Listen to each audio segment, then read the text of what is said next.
Mec, je vais faire ma distrib moi-même. Bah, c'est super, j'imagine que du coup t'en as déjà fait. Bah non, j'en ai jamais fait, pourquoi?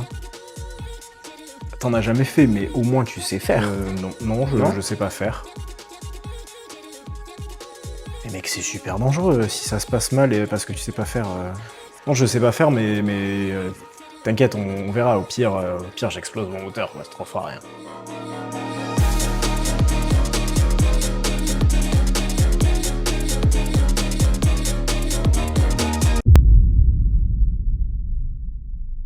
Bonjour et bienvenue sur cette nouvelle vidéo un peu spéciale parce qu'aujourd'hui, on s'occupe pas de cette grosse Safran, mais de ma petite Mégane. Si tu suis bien les vidéos depuis le début, je t'ai déjà parlé quelques fois de cette petite Mégane avec son 1,6 litre 16 soupapes qui fait 110 chevaux, code moteur K4M pour les connaisseurs. Et cette voiture me sert de daily. Parce que la Safran, avec son gros 2,4 litres qui fait à peu près entre 14 et 15 litres en ville, il me fallait une voiture un peu plus économique. Même si celle-là, elle n'est pas très économique, je fais 9-10 litres. C'est pas le sujet. Cette voiture, je l'ai achetée en juillet dernier et tout ce que j'ai fait avec, c'est changer le poste, le haut-parleur, bougie, filtre à essence. Fini. Je l'ai acheté à un petit prix parce qu'il y a la distribution à faire dessus et j'ai aucun suivi aussi sur la vidange. Donc aujourd'hui, distribution, ma première. Donc tu vas être là avec moi. J'espère ne pas casser le moteur. Je te spoil pas. Enfin voilà, petite vidéo sympathique. On s'occupe du daily parce que dans pas longtemps, je vais devoir m'en séparer. En effet, dans pas longtemps aussi, je vais devoir changer de situation professionnelle, entre guillemets. Je vais devoir quitter ce garage malheureusement. Et donc c'est pour ça que la Safran prend un peu plus de temps en ce moment. La Safran prend plus de temps parce que je veux pas trop m'engager dans des grosses réparations ou des grosses modifications étant donné que je vais devoir déménager dans pas trop longtemps. C'est pour ça que là je fais quelque chose d'un peu plus tranquille. Mais ne t'inquiète pas, la Safran revient très bientôt. Elle est juste là comme tu as pu voir juste avant. Je m'en sers toujours. Je continue de la bricoler, d'arranger quelques petits trucs. Le projet n'est pas en pause, il arrive juste plus tard. Ceci étant dit, on va lever la voiture et commencer cette distribution. Allez, c'est parti. Pour rappel, cette voiture, je ne la connais pas. C'est vraiment la première fois que je la bricole. Je l'ai depuis 6 mois et je la découvre là.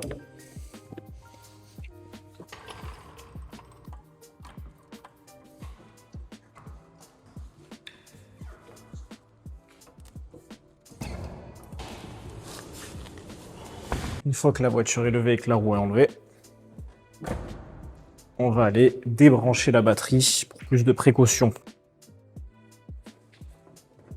Donc, nous voilà devant le moteur K4M, donc 1,6 litre 16V d'origine Renault. Donc la batterie se situe ici, comme sur les vieilles, comme sur certaines vieilles voitures. Une fois que la batterie est débranchée, on va maintenant essayer d'enlever le pare-bouche. Je dis bien essayer parce que j'ai aucune idée de comment c'est foutu à l'intérieur. Donc je vais essayer de juste tout tirer et on verra au pire ça casse et voilà.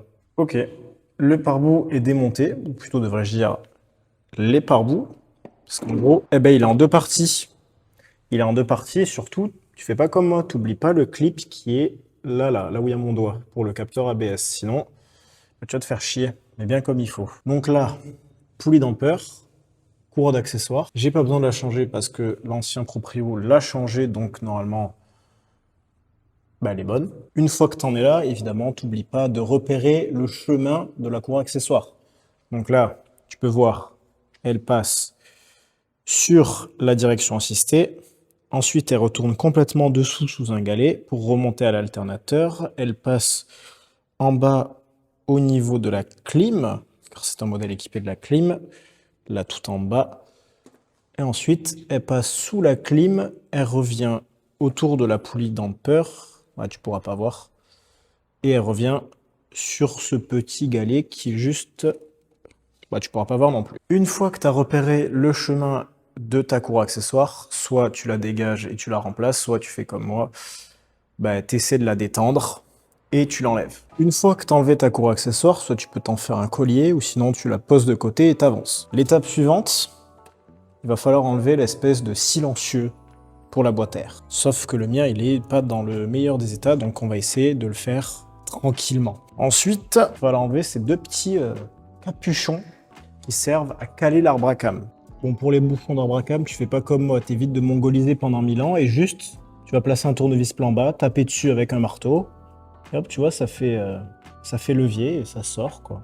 Ensuite, une fois que tu as enlevé tes capuchons d'arbre à cam, tu vas pouvoir venir piger le moteur juste en bas là-bas. Cette espèce de petite vis, tu vas l'enlever et mettre ta pige. Donc ici, tu as ton outil de calage et, sans vouloir être sûr, je pense que c'est la petite pige. Parce que là où tu vas, il n'y a vraiment pas beaucoup de place, quoi. C'est tout au fond, dans le petit trou qui est juste là.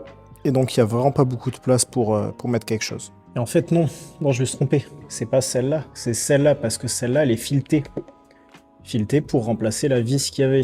Alors que celle-là, ça doit être une pige pour côté distrib, quoi. On verra ça plus tard. Donc, j'essaie de mettre elle et on voit. Comme tu peux voir, la pige est installée. Et maintenant, chose à savoir, c'est qu'il faut que les entailles au niveau de l'arbre à cam, elles soient droite et alignée. Donc, on va faire tourner le moteur par la poulie d'ampeur pour essayer de les aligner. Donc, tu prends douille de 18, rallonge, poulie d'ampeur, et là, tu vas venir visser. Il faut finir embuter. Donc là, normalement, j'y suis déjà. Si je t'embarque avec moi pour regarder au niveau des arbres à cam, eh ben, c'est pas du tout bon. Donc, je vais faire tourner le moteur jusqu'au moment où ça sera bon. Bon, erratum, ma bêtise était que j'étais en train de piger un autre cylindre. Parce que pour rappel, tu cales au cylindre numéro 1. Et là, en gros, tu peux voir, là, je m'y suis repris plusieurs fois. C'est droit, c'est aligné. On s'en rend pas forcément compte là, mais c'est vraiment droit. Donc, si tu piges ton moteur, que tu le tournes, que tu arrives à embuter, et que c'est pas droit, t'enlèves ta pige, tu tournes. Donc là, tu vas passer sur le calage PMH d'un autre cylindre. Et quand tes arbres à cam sont alignés, bah là, tu es au calage du PMH sur le cylindre numéro 1.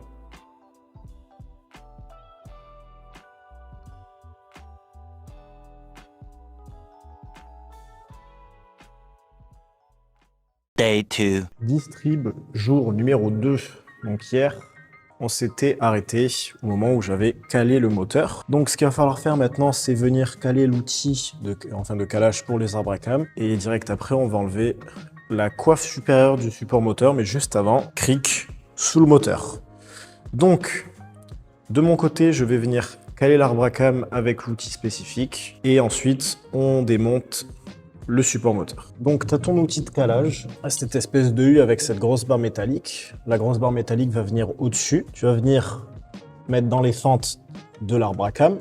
Et là, ça, tu essaies de l'aligner ici. Et va falloir mettre une petite vis. Malheureusement, la vis, pour ma part, elle n'était pas fournie avec le kit de calage. Donc j'ai dû en choper une dans ma boîte à vis. Il va falloir bien visser pour que les arbres à cam ne bougent plus du tout. Parce que s'ils bougent, c'est la merde. Donc là, ça ne bouge plus. On va quand même resserrer un petit peu, histoire de... Hop. Donc ça, c'est fait. Une fois que ton moteur, il est calé avec un cric, tu vas pouvoir enlever les 3 vis qui sont là pour enlever l'espèce de chapeau du support moteur. Là, normalement...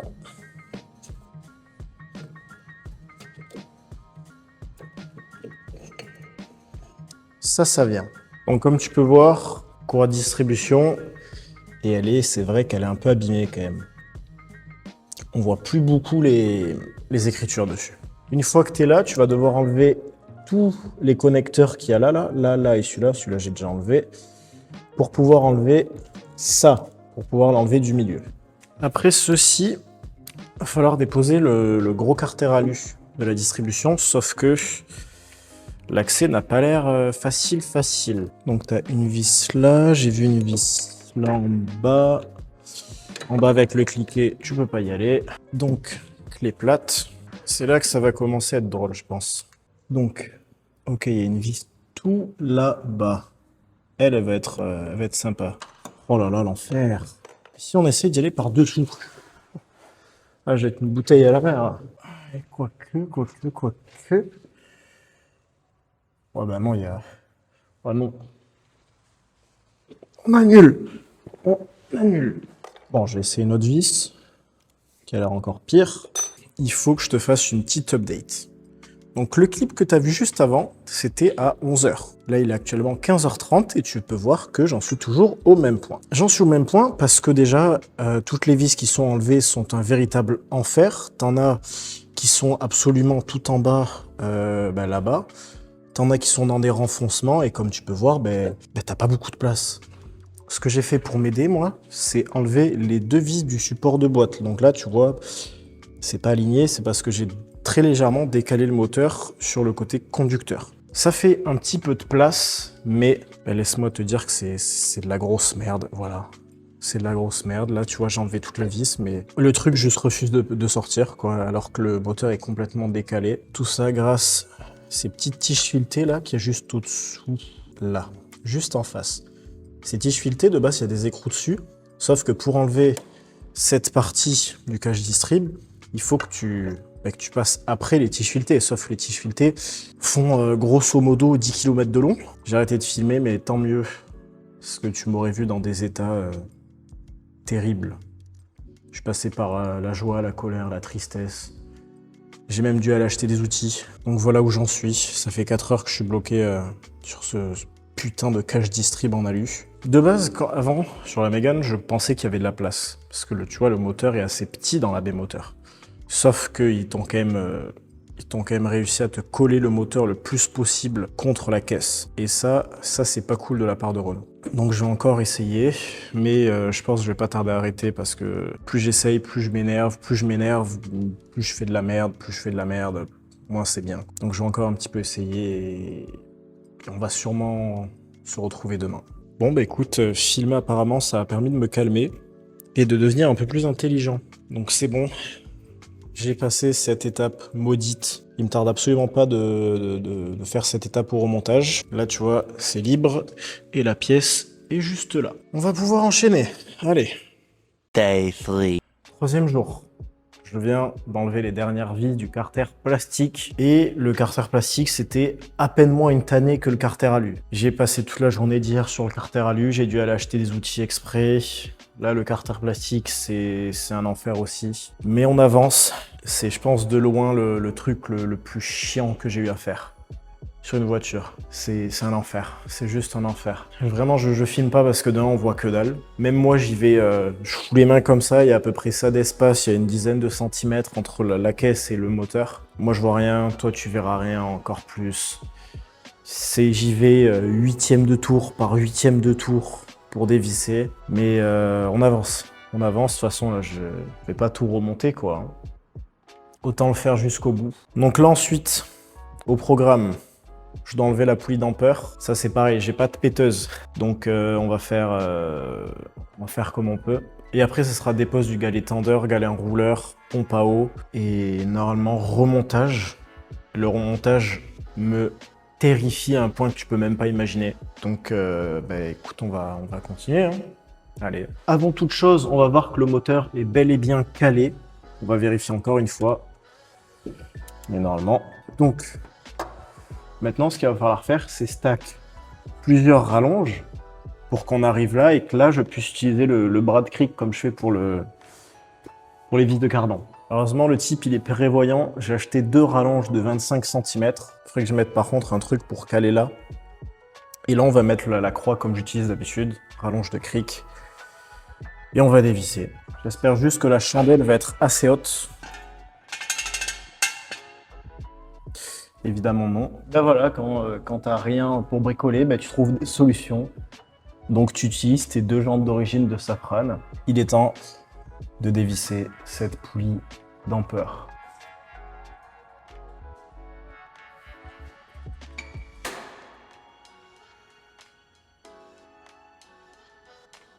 J'aime pas beaucoup ce qui se passe là. J'aime pas beaucoup ce qui se passe.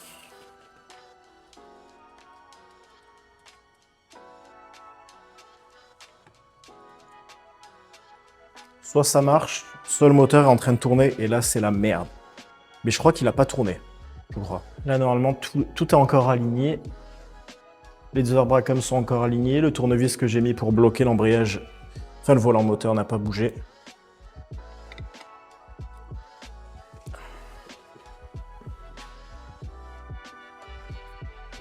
Ah oui, c'est en train de dévisser.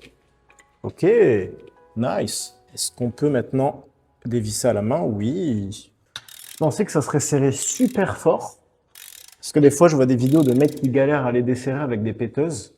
C'est pour ça que j'ai prévu la grosse barre, mais en fait, c'est pas serré si fort que ça. De toute façon, si je me souviens bien de ce que j'ai vu, c'est un truc comme 140 newtons, donc ce qui n'est pas non plus énorme. Vis de poulie d'ampère.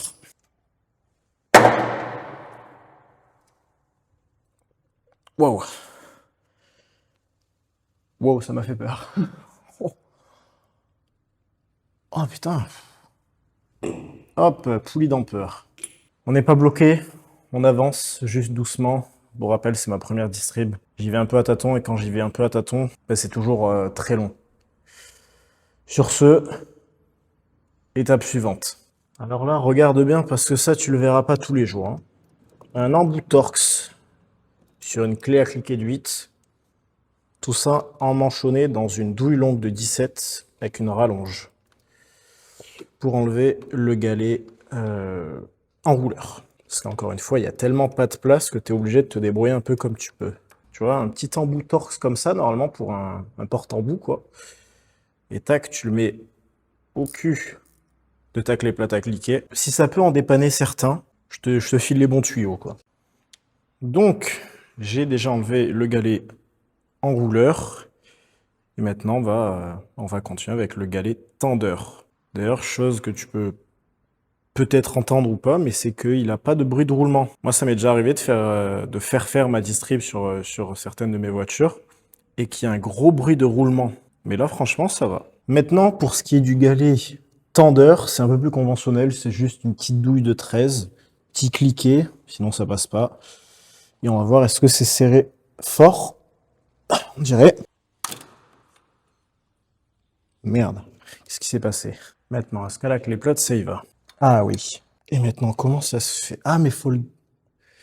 Est-ce qu'il faut pas le détendre d'abord? Ok, c'est aussi simple que ça.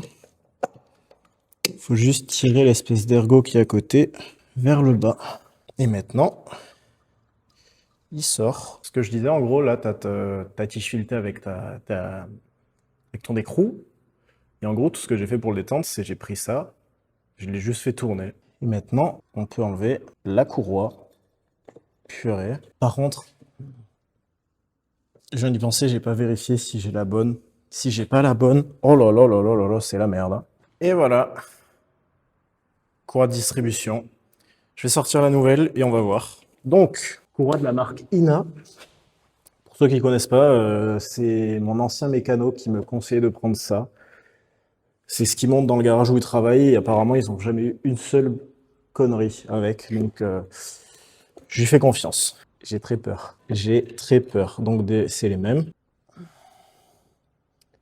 Ce sont bel et bien les mêmes. Là, vraiment, j'ai eu peur. Hein. Purée. Parce qu'évidemment, comme d'hab, moi, je commande sur Autodoc. Autodoc, il t'affiche à peu près toutes les références qui existent. Ça veut dire que ça, s'il faut, ça pourrait être une courroie de Mégane, mais Mégane, un litre 6 8 soupapes, tu vois, par exemple. Ou le 1 litre 4, ou le 2 litres même. Après, je crois que tous les 16 soupapes, en essence, c'est les mêmes distributions. Mais je sais pas, si c'était par exemple un litre 6 8 soupapes de phase 1, ben, j'aurais été dans la merde. Enfin bref. Ça déjà, c'est une très bonne nouvelle. On peut enchaîner. Dès à présent, on va enlever la pompe à eau. Sauf que juste avant, pour éviter de faire des conneries, je vais mettre un bac dessous. Parce que je me dis que même si là-bas ça a l'air vide, il doit sûrement rester de l'eau dans la pompe à eau. Donc, vu qu'il vaut mieux prévenir que guérir, on va mettre un bac. Maintenant, quelle taille c'est? Est-ce que c'est du 10? Je pense qu'il y a du 10 et du 13. Ouais, c'est ça. Commencer par celle de 13, les grosses. Si je retrouve ma douille de 13. Ça commence à être un sacré chantier autour de moi, donc je me mets à égarer des outils. Ce qui est le signe d'une opération qui commence à être un peu trop longue. Si tu veux mon avis. Sinon, je vais pas me faire chier, je vais aller au gros cliquet. Donc j'ai fait de la place. Ou pas. Risquez pas de partir la pompe à eau. Hein. Putain, si elles sont toutes vissées comme ça va être la misère. Okay, donc les vis de 10, ça va, elles sont pas trop serrées. Évidemment, il suffit que je parle pour qu'il y en ait une. Bon. J'ai enlevé toutes les vis de la pompe à eau et comme tu peux voir, Eh ben j'en ai mis partout, mais partout. Et le bac là, il a servi à rien parce que ça coulait à peu près de partout. Donc, maintenant, il faut juste enlever la petite pompe à eau, si elle veut bien venir. Attends, je vais avoir besoin de mes deux mains là. Alors, la pompe à eau, qu'elle vienne. Mais il n'y a aucun monde dans lequel elle passe. Non, mais c'est pas possible. Faut l'enlever par en bas. Oh mais je vais pleurer, c'est pas possible. Au-dessus, t'es bloqué par une poulie d'arbre à cam, et dessous, t'es bloqué par le moteur en lui-même, quoi. Mais merde. Bon, j'ai réussi à sortir la vieille pompe à eau. Tu la vois juste à côté de la nouvelle et son nouveau joint. Donc, petite astuce. Pareil, pour éviter que tu passes 3 plombes à essayer de sortir ta pompe à eau. Moi, ce que j'ai fait, c'est qu'en fait, tu vois, elle est en bas là-bas. Tu la sors par l'arrière du moteur. C'est-à-dire qu'une fois qu'elle est démontée, tu la pousses dans ce sens-là. Et après, au-dessous, bah, tu vas réussir à la reprendre par là, au niveau du cardan. Moi, ça a marché pour moi. Je me dis que si ça a marché pour moi, ça peut marcher pour toi. Donc voilà, maintenant, on peut continuer. Et voilà, la pompe à eau est remontée, bien serrée. Sur ce, moi, je vais arrêter pour aujourd'hui. J'ai déjà très bien travaillé, je trouve. On commence un peu à y voir un peu plus clair, là. Mais c'est un peu le bordel. Donc je vais ranger, mettre fin à cette journée. Et on se retrouve demain pour continuer le remontage. The next morning. Tout est fini, tout est remonté. C'est pas vrai. Dernier jour, je l'espère. J'y crois moyennement. Mais hier, on a bien avancé. Donc là, il reste que du remontage. Ce qui me terrifie un peu. J'espère que je vais moins chier que pour démonter. Là, tout de suite maintenant, je crois que je dois remettre la courroie. Et ensuite le galet tendeur, ou l'inverse. Donc j'avance. Comme d'hab, je te montre entre les étapes. Je te montre pas tout ce que je fais parce que... Enfin, je t'ai déjà expliqué, quoi. Bref, je vais pas me répéter. Donc j'avance et je te montre mes avancées. Bon, voilà où on en est. C'est à peu près remonté. Je te dis à peu près parce que il y a eu des couilles, évidemment. Ça fait près de 2 heures que j'y suis. Donc rien que pour poser la courroie, tu vois, et qu'elle soit bien tendue comme ça, c'est un enfer. Il y a lui, juste là, qui m'a bien fait chier. C'est le galet enrouleur. Et tu pourras certainement pas le voir, mais la courroie passe complètement derrière. Et elle est pas du tout bien mise. Mais écoute, j'ai réussi qu'à faire ça. Donc on verra... En fait, je verrai. Et ensuite, grosse connerie que j'ai faite. J'ai remonté la vis là, sur le pignon de vilebrequin, pour faire tourner le moteur. Je voulais faire tourner le moteur pour que, vu que là, au niveau du galet enrouleur, c'est mal mis, je voulais faire tourner le moteur et que la courroie se mette bien, enfin voir si elle se met bien. Sauf que j'ai donc retiré la pige qui est en bas, là, à côté de mon doigt, et l'outil de calage arbre à cam juste derrière. J'ai ensuite fait tourner la poulie qui est en bas, sauf que ce que j'ai oublié, c'est qu'apparemment, enfin sur ça c'est du vocabulaire technique que je comprends pas forcément, c'est un pignon fou. Est-ce que ça veut dire qu'à l'intérieur ça a tourné sans faire tourner la distrib, et ça veut dire que le vilebrequin s'est décalé par rapport au reste? Je sais pas. En tout cas, j'ai repigé en bas, là, la petite pige. Et je vais remettre la poulie damper et faire tourner le moteur. Voir si, avec la damper, ça fait tout tourner. Mais d'abord, petite pause. Je fais une petite pause, je suis allé manger, j'ai réfléchi. Et ça m'a fait du bien. Ça m'a fait du bien, pourquoi? Parce que je paniquais un peu de me dire « Merde, j'ai décalé le vilebrequin. Enfin, j'ai décalé toute la distrib et tout, c'est la merde. » Puis après, je me dis « Si je cale le piston numéro 1 au point mort, il n'y a que le bas moteur qui a bougé. Le haut moteur n'a pas bougé parce que c'est que le vilebrequin que j'ai fait tourner avec un pignon fou. Donc, si je récupère le point mort au cylindre 1, tout est bon vu que le haut moteur n'a pas bougé. Les arbres à cam et tout n'a pas bougé. Donc, j'ai démonté une bobine, une bougie. J'ai fait tourner, j'ai enlevé la pige, remis la pige jusqu'au moment où j'ai vu que le piston qui est juste là, mon côté distrib numéro 1, est tout en haut. Donc maintenant que ceci est fait, on peut continuer, monter le cache plastique de la distrib, enfin le carter plastique, poulie damper, et là on pourra tout faire tourner toute la distrib, voir si tout est bon et voir si la courroie se met bien à ce niveau-là. Poulie damper remontée. Idem pour le carter plastique juste en bas. Donc maintenant, ce qu'on peut faire, c'est aller enlever la petite pige juste là, du coup qui vient bloquer le vilebrequin. Après avoir enlevé la pige, on va pouvoir venir desserrer l'outil de calage des arbres à cam. On peut l'enlever. Maintenant qu'on a fait ça, je vais aller en bas tourner le moteur au vilebrequin. Et toi, tu vas regarder ce qui se passe ici. Ok, ça bloque, c'est pas bon. Ce que je vais faire, c'est que je vais enlever les 4 bougies. Au moins, il n'y aura pas la compression, donc on pourra tourner le moteur librement. Faire quelques tours de courroie. Voir si déjà ça bloque au niveau de la courroie ou si c'est dans le moteur que ça bloque. Si ça bloque sans les bougies, c'est la merde. Donc j'ai dévissé les bougies.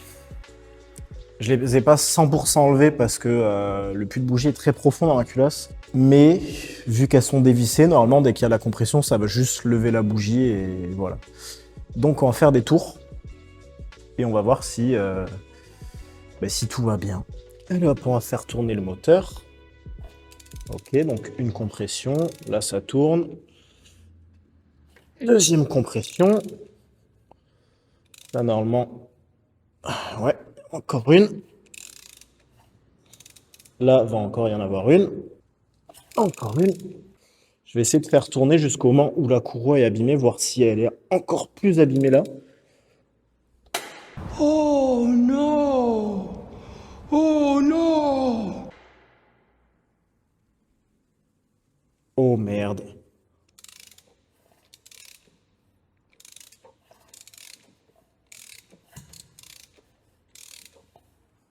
Oh merde.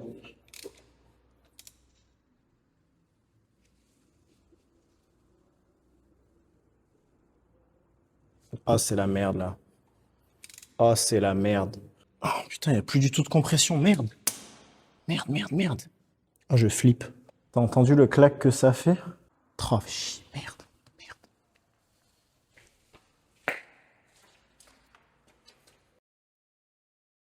S'il faut, j'ai calé le moteur à l'envers. Je sais pas, je commence à réfléchir à des trucs.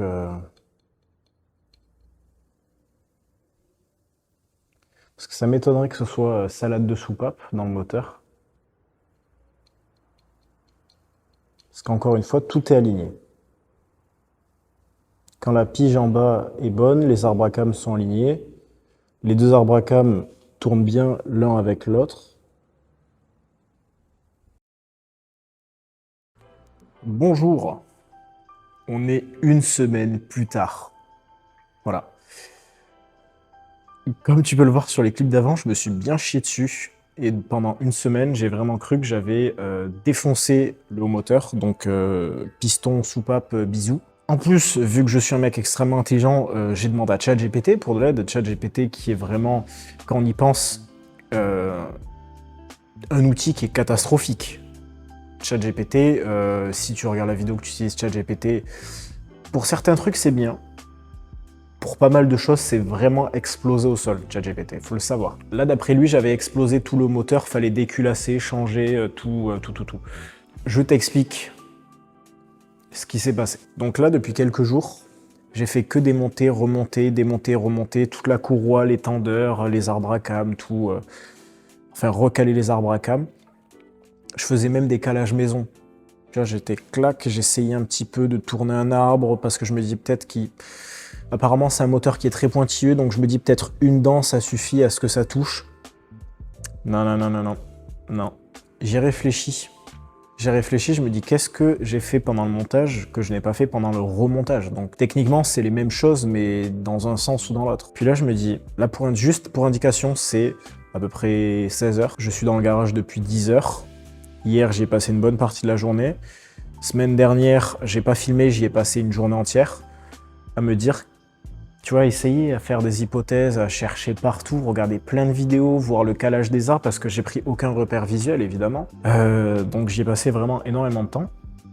Tout ça pour que je me dise, quand j'ai démonté la damper, j'ai mis un tournevis pour bloquer le volant moteur. Et là, je me dis, ta pige de bas moteur, c'est une butée en gros. Quand tu fais tourner le moteur, tu peux aller en butée sur deux sens. Et du coup, quand tu dévisses la damper, tu vas en buter sur l'autre sens. Pas sur le point morot, du coup, c'est l'autre. Du coup, tu remets ta damper, tu visses, tu recales. Et là, en fait, t'es décalé parce que t'es décalé sur pas le point morot, du coup, l'autre côté de la butée. Du coup, je me dis, merde. Je remonte tout. Je revais en butée point morot, du coup, la bonne butée.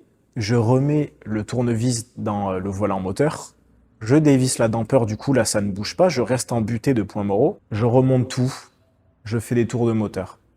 Voilà. Parce que ce que tu ne sais pas, c'est que jusqu'à présent, le moteur était tout bien calé, tout, et dès que je tournais, plam, ça tapait. Vraiment ça bloquait, et comme le bruit que tu as entendu par exemple, le bruit que tu as entendu sur, enfin juste avant, sur des clips avant, où je me suis littéralement chié dessus, que j'ai pensé avoir explosé le moteur. D'après un ami, ça a touché, ça a forcé, le gros clac, c'était juste en gros le ressort de soupape qui saute, une connerie comme ça, j'ai pas trop bien compris.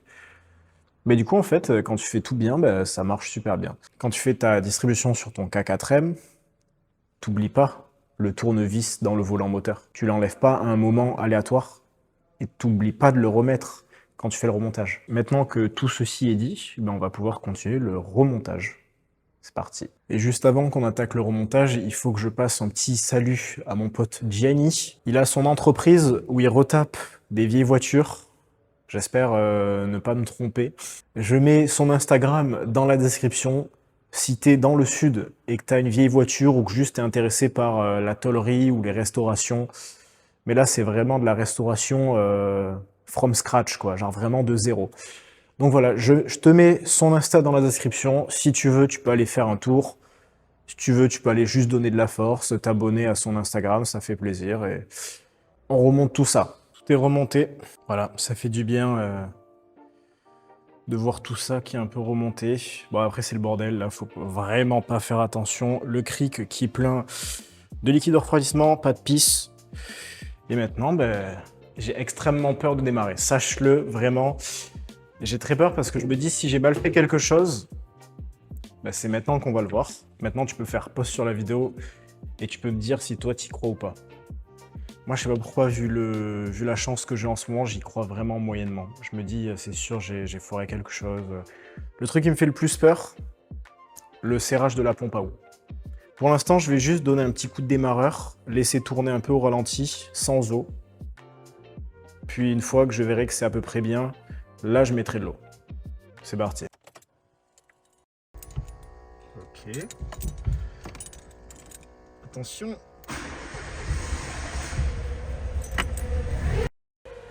Oula, oula, oula, oula, oula.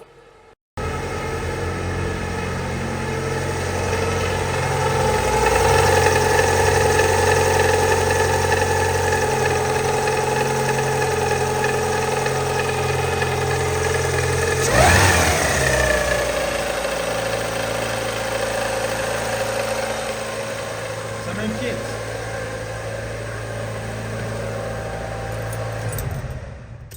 Je sais pas si t'as entendu le bruit. Ça craint. Je regarde ça de mon côté. Et j'espère que c'est pas grave.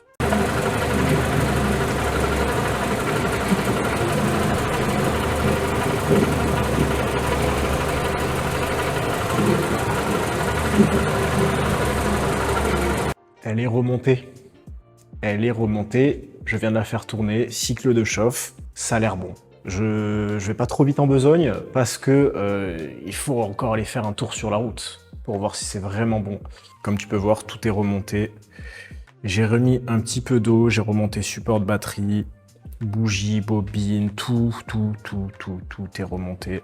Sauf ça, passage de roue et le soubassement aussi. Donc je remonte tout ça et ensuite on va faire un tour.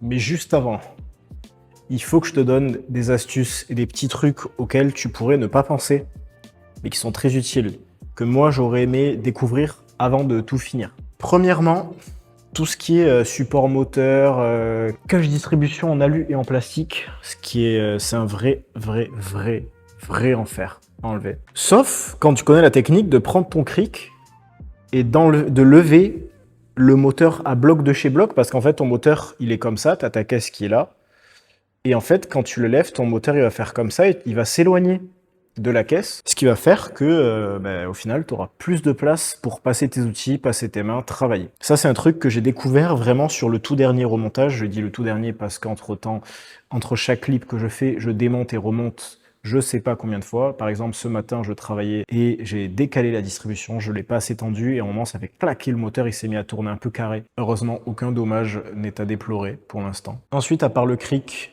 tu fais pas comme moi, quand tu démarres tu remets bien le bouchon en bas à la place de la pige du bas moteur et les bouchons à la place de la pige des arbres à cam. Sinon, ça te fout de l'huile absolument partout. Ensuite, pour piger ton K4M au bas moteur, ce qui est horrible parce que pour rappel, c'est un pignon fou, donc tu peux tout désynchroniser en gros. Ce que je conseille de faire, parce que quand tu piges en bas, c'est pas forcément bon. C'est pas parce que ton moteur est pigé en bas que c'est bon. Des fois, il va être pigé, mais sur un autre piston que le numéro 1. Donc ce que tu fais, t'enlèves ta bobine, t'enlèves ta bougie et tu regardes, tu piges ton moteur, tu vois, tu le fais tourner. Dès que tu vois le piston qui commence à être haut, tu vois, par le puits de bougie, là tu mets ta pige, tu tournes à fond. Poulie d'ampeur, tac, tu vas bloquer. Tu mets ton tournevis côté volant moteur, tu dévisses la poulie d'ampeur en faisant attention que ton vilebrequin n'ait pas bougé. Ça c'est bien important parce que sinon tu fais comme moi, tu passes une semaine à ne pas comprendre pourquoi ça ne marche pas, parce qu'en fait, quand tu défais ta poulie d'ampeur, que ça revient un peu en arrière, tu mets ta distrib et tout est décalé. Et finalement, dernier petit conseil, arme-toi de patience. Ça sera le meilleur de tes outils. Moi, j'ai vraiment pas de patience et j'ai passé un très mauvais moment. Là, je pense que j'arrête la mécanique pour au moins un an. Pas vrai. Là, Safran est juste derrière, elle attend son tour. Mais bref, je remonte tout et je te reprends juste après. Tu devineras jamais ce qui vient de se passer. Et même moi, j'ai pas envie d'y croire. Donc là, comme tu peux voir, même la voiture est reposée sur ses roues. J'ai tout remonté. Hein. Même le liquide refroidissement, le niveau est fait, tout est remonté. Et là, je démarre la voiture pour aller faire un tour. Et elle me fait un bruit de courroie trop tendue. Donc j'ai un peu le seum. J'ai beaucoup le seum, sachant que ça fait 3 jours que je fais que démonter, remonter, démonter, remonter, démonter, remonter. Que ça, en boucle, toute la journée. J'ai pas les mots là sur ce qui vient de se passer. J'ai l'impression de m'être fait arnaquer et que toute ma vie n'est qu'un mensonge. Parce que là, la courroie est vraiment tendue au spec d'origine, avec les bons repères, quoi. Donc demain, c'est reparti.